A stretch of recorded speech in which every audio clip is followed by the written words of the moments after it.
Doha میں ایران اور امریکہ کے مذاکرات غیر یقینی کا شکار ہیں کیونکہ ایران نے امریکی صدر ٹرمپ کے اس دعوے کی تصدیق نہیں کی کہ آج مذاکرات ہوں گے۔ ترجمان ایرانی وزارت خارجہ اسماعیل بقائی نے دوحہ میں امریکہ ایران ملاقات کی تردید کر دی، کہا کہ قطر میں امریکہ سے ملاقات کا کوئی شیڈول طے نہیں ہوا۔ ایرانی وفد دوحہ جائے گا لیکن اس کی توجہ مفاہمتی یادداشت کی شقوں پر عمل درآمد پر ہوگی۔ ان کا کہنا تھا کہ امریکی نمائندوں کے دورہ قطر کا ایرانی وفد کے دورے سے کوئی تعلق نہیں۔ اس سے پہلے ایرانی نائب وزیر خارجہ کاظم غریب آبادی نے بھی بتایا تھا کہ رواں ہفتے امریکہ کے ساتھ ورکنگ گروپس کی تکنیکی اجلاس کا کوئی منصوبہ نہیں۔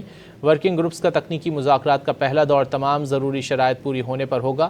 کاظم غریب آبادی کا کہنا ہے کہ امریکہ کی جانب سے کیے گئے وعدوں پر عمل درآمد کے حوالے سے قطر کے ساتھ مشاورت جاری ہے۔